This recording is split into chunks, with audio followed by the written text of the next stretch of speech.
समोसा खा लेते हैं और कुकू मुंह देखता रह जाता है।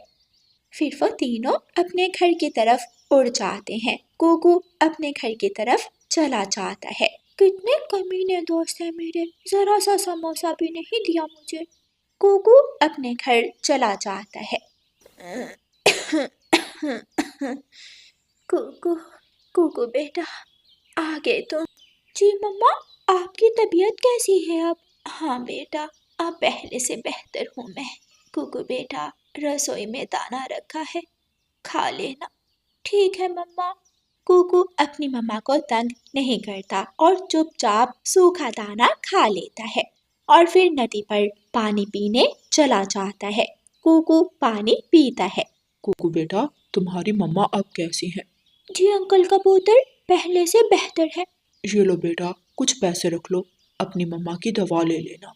कबूतर अंकल, मेरी मम्मा ने किसी से पैसे लेने से मना किया है, ये मैं नहीं रख सकता। कुकू बेटा, अगर तुम ये मटका उठाकर मेरे घर तक छोड़ाओ तो मैं तुम्हें 50 रुपए दूंगा। फिर तो ले लोगे ना, वो तुम्हारी कमाई के पैसे होंगे और तुम्हारी मम्मा भी तुम्हें कुछ नहीं कहेगी। हाँ, फिर मैं रख लूंगा। चले कबूतर अंकल। फिर कुकू पानी का मटका उठाता है और कबूतर के साथ उसके घर की तरफ चला जाता है। कुकू मटका एक तरफ रखता है। ये लो तुम्हारे पैसे। कुकू 50 रुपए पकड़ता है और बहुत खुश होता है। फिर कुकू जल्दी से कालू कौवे की दुकान की तरफ जाता है और फिर अचानक से रुक जाता है। वो दुकान के पास जाकर बैठ जाता है। इन पैसों से अगर मैंने समोसा खा लिया तो मम्मा की दवा कैसे लेकर जाऊंगा? पहले मैं मम्मा की दवा लूंगा और जो पैसे बाकी बचेंगे उनसे समोसा खाऊंगा।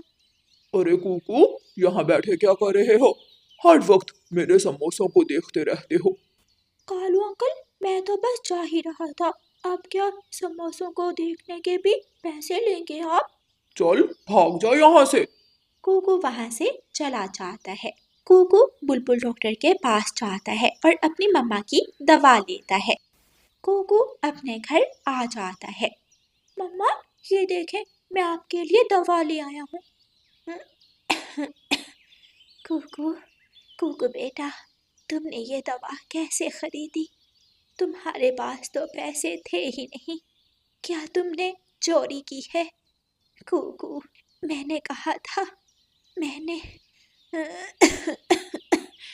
मैंने कहा था कभी भी चोरी मत करना, चाहे मैं मर ही क्यों ना जाऊं। मम्मा, ऐसा मत कहें, आपके बेटे ने चोरी नहीं की, ये पैसे मैंने मेहनत से कमाए। वो वो कैसे?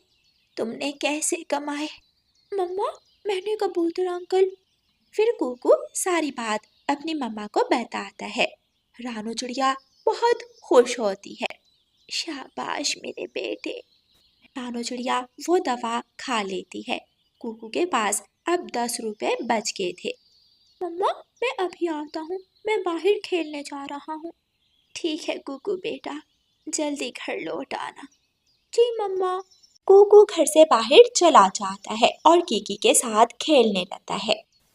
सारा दिन खेलने के बाद कुकू कालू कौवे की दुकान पर जाता है। कालू अंकल, ये ले पैसे और मुझे एक समोसा दे दे। 10 रुपए? 10 रुपए में क्या आता है आज के जमाने में? चल निकल यहाँ से। मेरे समोसों की खुशबू भी तुम फ्री में नहीं सूंघ सकते। भाग जाओ यहाँ से। साथ ही मिठू तोते की दुकान थी। कुकू मिठू की दुकान पर जाता है। मिठू अंकल, क्या आप मुझे 10 रुपए का समोसा दे देंगे? मेरा बहुत दिल कर रहा है समोसा खाने को। ये लो समोसा और ये 10 रुपए भी तुम अपने पास रखो, मेरी तरफ से तोहफा ले लो। कुकू हैरान रह जाता है और वो बहुत खुश होता है। कुकू वो समोसा मज़े मज़े से खाने लगता है। समोसा खाने के बाद कुकू वहाँ से चला जाता है। यूं ही दिन गुजरते के रानू चिड़िया अब ठीक हो जाती है। रानू चिड़िया जंगल जाती है। बहुत दिनों से मेरा बेटा सूखा दाना खा रहा है, आज मैं अपने कुकू के लिए मज़ेदार फल लेकर जाऊंगी। रानू चिड़िया जंगल में इधर उधर उड़ती है और कूकू के लिए फल ढूंढने लगती है। रानू चिड़िया को एक पेड़ से मीठा फल मिल जाता है। आज फिर कूकू मिठू अंकल की दुकान पर जाता है। मिठू पक्षियों को समोसे दे रहा था। कूकू के मन में लालच आ जाता है और इतने स्वादिष्ट समोसे देखकर उसे रहा नहीं जाता और वो चुपके से एक समोसा उठा लेता है और वहां से उड़ जाता है। कूकू एक तरफ जाकर वो समोसा खाने लगता है। आज ये समोसा इतना मजेदार क्यों नहीं लग रहा? उस दिन तो समोसा बहुत स्वादिष्ट था। समोसा खाने के बाद कूकू वहां से चला जाता है। रात हो जाती है। रानू चिड़िया ने अपने बेटे के लिए तरह तरह के फल लाकर रखे हुए थे। कूकू बेटा, क्या हुआ? तुम परेशान लग रहे हो। नहीं मम्मा, कुछ नहीं। कुछ तो हुआ है। मम्मा, मुझसे गलती हो गई। प्लीज मम्मा, मुझे माफ कर दे। मैंने मिठू अंकल की दुकान से समोसा चुरा कर खा लिया। मगर सच में मम्मा, मुझे बहुत अफसोस है। मैं ऐसा तो नहीं था। मैंने ऐसा क्यों किया? मम्मा, आप मुझे मारे।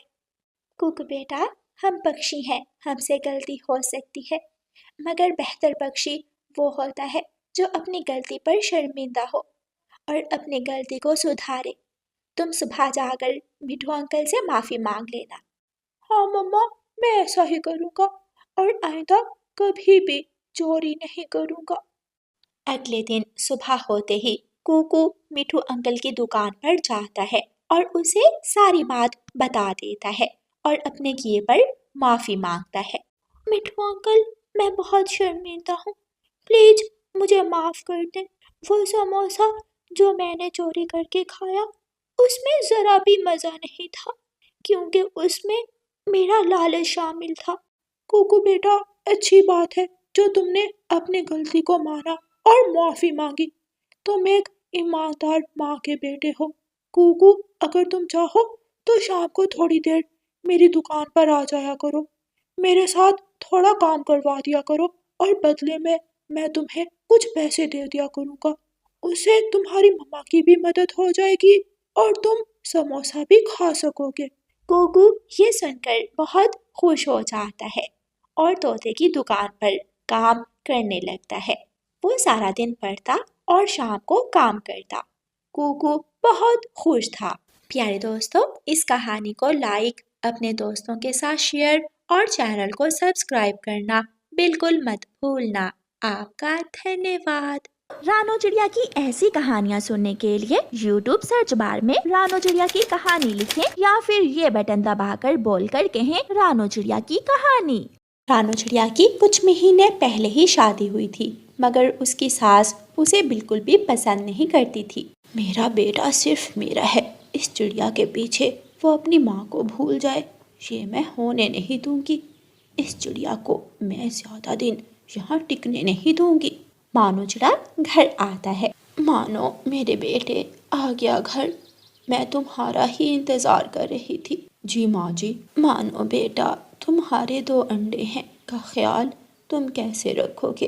तो कहती हूँ तुम शहर वाले जंगल चले जाओ, कम से कम चूल्हा तो जलेगा घर का। हाँ माँ जी, आप ठीक ही कह रही हैं।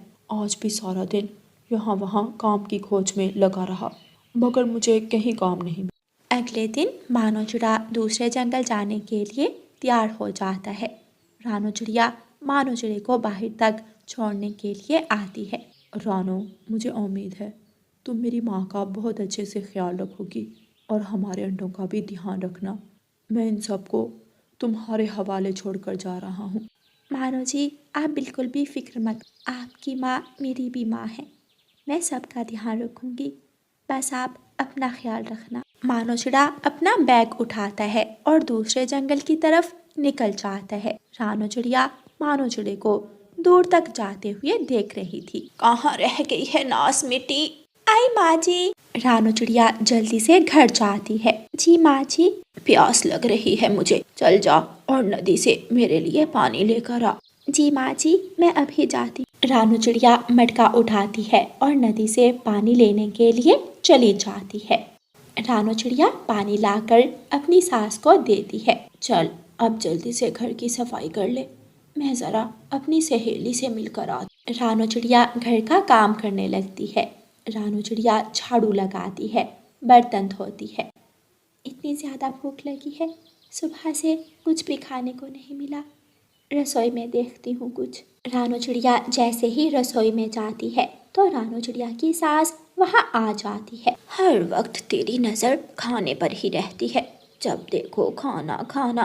कितना खाएगी तू, तेरा पेट भरता ही नहीं है। तेरी वजह से ही पहले ही मेरे बेटे को दूसरे जंगल जाना पड़ा। मगर माँ जी, मैंने तो। जुबान मत चलाओ मेरे सामने, चुपचाप जाओ और बाहर से कोई दाना वाना ढूंढ कर खा लो। ये मेरा बेटा मेरे लिए रख कर गया है। जी माँ जी। माँ जी, आप मेरे अंडों का ख्याल रखना। हाँ हाँ जा, कहीं नहीं जा रहे ये अंडे। रानो चिड़िया दाने की खोज में घर से बाहर निकलती है। रानो चिड़िया यहाँ वहाँ उड़ती है। एक जगह उसे एक घायल कुत्ता दिखाई देता है। रानो चिड़िया उस कुत्ते के पास जाती है। प्यारे डॉगी, तुम तो घायल हो, रुको मैं तुम्हारा घाव ठीक करती हूँ। रानो चिड़िया इधर उधर देखती है। एक जगह उसे जड़ी बूटी दिखाई देती है। रानो चिड़िया वो जड़ी बूटी उस कुत्ते के घाव पर लगा देती है। तुम्हारा नाम क्या है? मेरा नाम जैकी है। मेरा मालिक मर गया और मैं घायल हो गया। कुछ चोर हमारे पीछे थे, अब मैं अकेला रह गया हूँ। क्या तुम मेरे साथ मेरे घर चलोगे? हाँ, मैं चलूँगा। पहले मैं दाना तलाश कर लूँ, फिर हम घर चलेंगे। एक जगह से रानो चिड़िया को दाना मिल जाता है और वो जैकी को साथ लेकर अपने घर की तरफ वापस लौट आती है। जैकी, तुम यही आ, अगर मेरी सास ने तुम्हें देख लिया तो वो बहुत गुस्सा होगी, उनके सामने बिल्कुल मत आ। रानो चिड़िया जैकी को एक जगह छुपाकर अपने घर चली जाती है। कहाँ रह गई थी तुम? सारा सारा दिन ना जाने किस किस के साथ घूमती फिरती है। माँ जी, ये आप क्या कह रही हैं? मैं तो सिर्फ दाना लेने गई थी। हाँ हाँ, जानती हूँ मैं। रात हो जाती है। रानो चिड़िया के दोनों अंडे हिलने लगते हैं। रानो चिड़िया के अंडों से बच्चे बाहर आ जाते हैं। माँ जी, ये देखें। मुझे पहले ही पता था दोनों की दोनों लड़कियां पक्षी निकलेंगी। नास मिटी मनहूस। माँ जी, आप ये क्या कह रही हैं? बेटियां तो रहमत होती हैं और मुझे तो अपनी बेटियां बहुत अच्छी लगी। कितनी प्यारी और मासूम है ये। अच्छा, चल निकल मेरे घर से, इससे पहले कि मेरा बेटा घर आए। निकल जा मेरे घर से, मैं लड़की पक्षियों को अपने घर में नहीं रहने दूंगी। माँ जी, बाहर मौसम बहुत ख़राब है, तेज़ हवा चल रही है, मैं अपनी छोटी छोटी बेटियों को लेकर कहाँ जाऊंगी? कुछ तो दिया करें। रानो चिड़िया बहुत विनती करती है, मगर उसकी सास उसकी एक नहीं सुनती और उन सबको घर से निकाल देती है और दरवाज़ा बंद कर लेती है। रानो चिड़िया की आंखों में आंसू थे। रानो चिड़िया अपनी दोनों बेटियों को उठाती है और जैकी को साथ लेकर वहाँ से चली जाती है। चिड़िया चिड़िया, रो मत, मैं तुम्हारे साथ, मैं तुम्हारी मदद करूँगा। जैकी, बारिश होने वाली है, हवा भी तेज़ होती जा रही है, हमें किसी सुरक्षित जगह की खोज करनी होगी। हाँ, मुझे मालूम है एक सुरक्षित जगह, चलो मेरे साथ। जैकी आगे आगे और रानो चिड़िया अपनी बेटियों को लेकर उसके पीछे पीछे उड़ रही थी। बारिश भी शुरू हो जाती है। चिड़िया, परेशान मत हो, मैं तुम्हारे साथ हूँ। बस कुछ दूर ही एक गुफा है, हम उस गुफा में रुक सकते हैं। तेज बारिश और बिजली की गरज चमक से बच्चे डर रहे थे। कुछ ही देर बाद वो सब उस गुफा में पहुँच जाते हैं। जैकी, अगर तुम ना होते तो ना जाने हमारा क्या होता। ना, वो क्या है? रानो चिड़िया मुड़कर देखती है तो वहाँ तो ढेर सारा खजाना था, सोना चांदी से भरे संदूक और ढेर सारे जेवरात। इतना सारा सोना, मेरी तो सारी मुश्किल ही खत्म हो गई। तेज बारिश के कारण मानो चिड़े का घर टूटकर मिट्टी में मिल जाता है। हाय हाय, मर गई। कोई है, कोई मेरी मदद करे, कोई है, मेरी मदद करो। रानो चिड़िया की सास बहुत मुश्किल से वहाँ से निकलती है और एक बड़े पेड़ के नीचे जाकर बैठ जाती है। मेरे किए की सजा मिली है। मैंने अपनी बहू को बेघर किया और खुद भी बेघर हो गई। अगर मेरी बहू यहाँ होती तो मेरा कितना ख्याल करती। हाय मेरे पाँव। रात गुजर जाती है और सुबह हो जाती है। रानू चिड़िया उसी जंगल में एक बड़ा घर बनाती है और उसमें रहने लगती है। यूं ही दिन गुजरते के एक दिन बूढ़ी चिड़िया भीख मांगते मांगते रानू चिड़िया के घर तक पहुंच जाती है। मुझे कुछ खाने को दे दो, मुझे कुछ। माँ जी अंदर आइए। रानू चिड़िया अपनी बूढ़ी सास को घर ले जाती है। रानू चिड़िया की सास बहुत शर्मिंदा थी। रानू बेटी, मैंने और मानो ने बहुत ढूंढा तुम्हें, मगर तुम हमें नहीं मिली। माँ जी, मैं एक दिन घर गई थी, मगर वहाँ तो सिर्फ मिट्टी का ढेर था। रानू चिड़िया की सास उसे सब बताती है। मानो चिड़ा भी वहाँ आ जाता है। वो अपनी बेटियों को देखकर बहुत खुश होता है और वो सब खुशी खुशी एक साथ रहने लगते हैं। प्यारे दोस्तों, इस कहानी को लाइक, अपने दोस्तों के साथ शेयर और चैनल को सब्सक्राइब करना बिल्कुल मत भूलना। आपका धन्यवाद। जो मेरा सच्चा भक्त है वह मुझको लाइक सब्सक्राइब करेगा। जो मेरे सच्चा भक्त नहीं हो वह वीडियो ऊपर कर देगा।